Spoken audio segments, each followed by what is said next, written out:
Selamat pagi, yang terhormat Ibu Herlina Manurung selaku dosen pembimbing mata kuliah pengantar bisnis. Perkenalkan,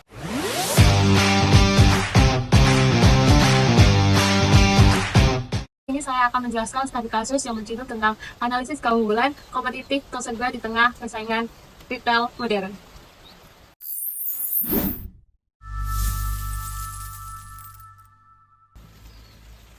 Di tengah persaingan retail modern yang semakin ketat, Toshiba tradisional menghadapi tantangan besar untuk bertahan dan berkembang. Namun, dengan memahami keunggulan kompetitif mereka, Toshiba dapat tetap relevan dan menarik bagi pelanggan. Studi kasus ini akan menganalisis dengan fokus pada beberapa aspek penting seperti lingkungan sosial dan etika bisnis, pemasaran, manajemen sumber daya manusia, motivasi dan kepemimpinan, manajemen operasi, serta manajemen keuangan berperan dalam keberhasilan mereka.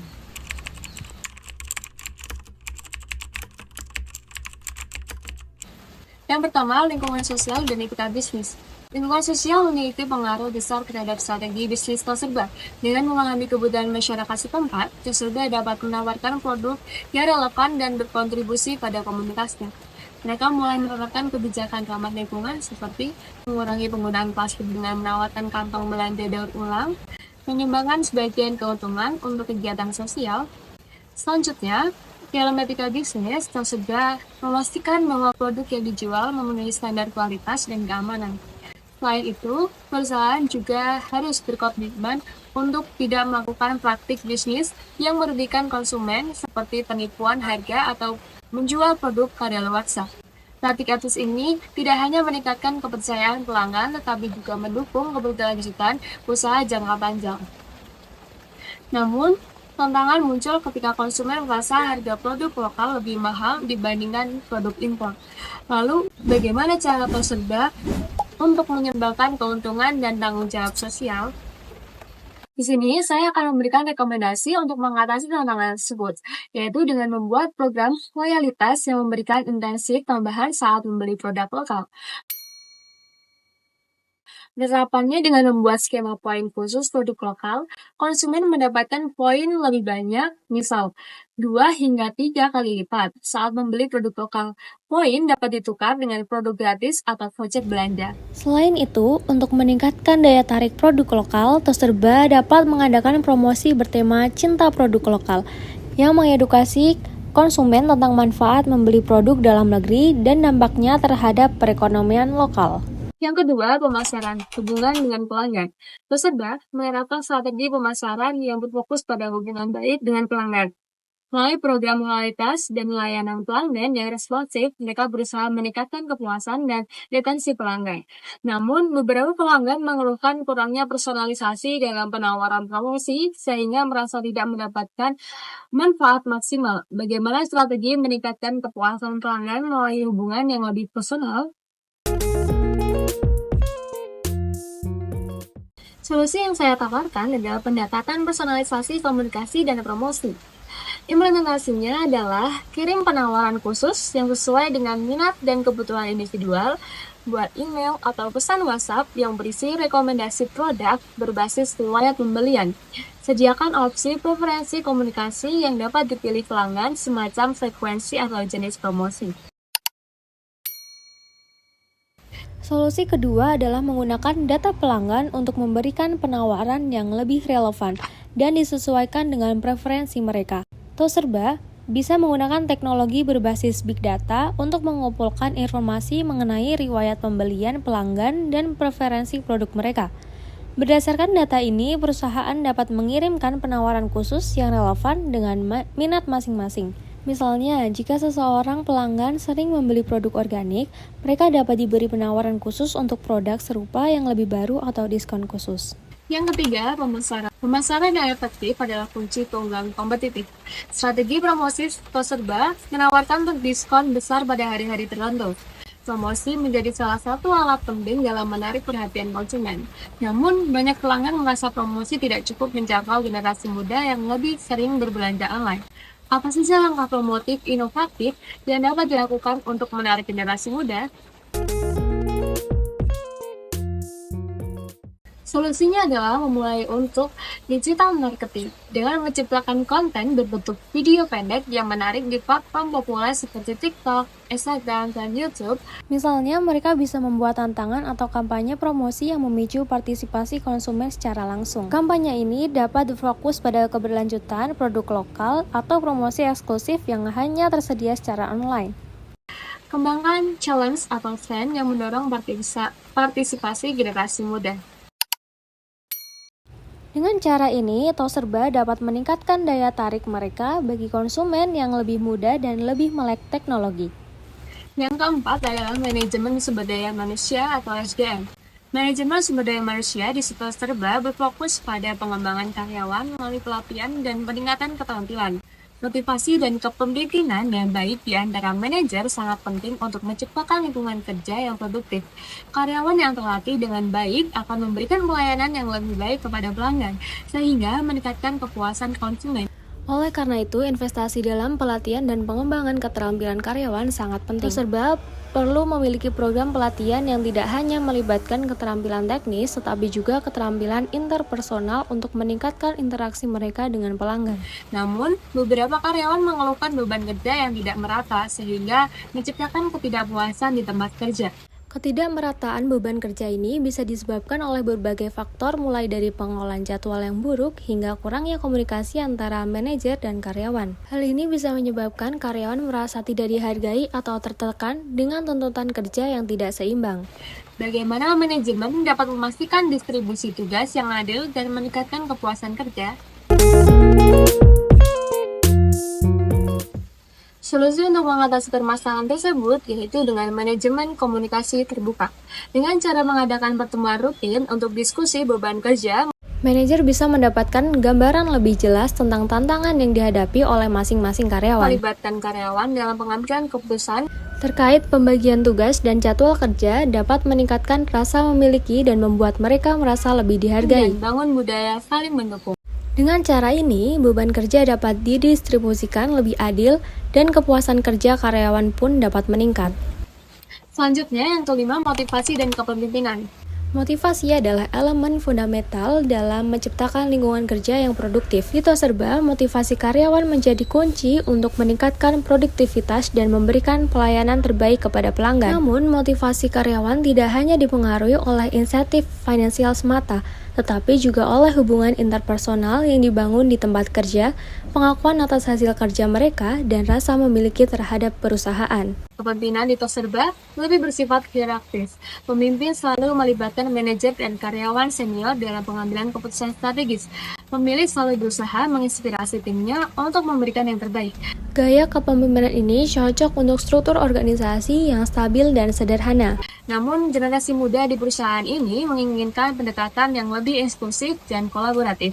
Apa gaya kepemimpinan yang paling cocok untuk mendukung budaya kerja modern di Toserba?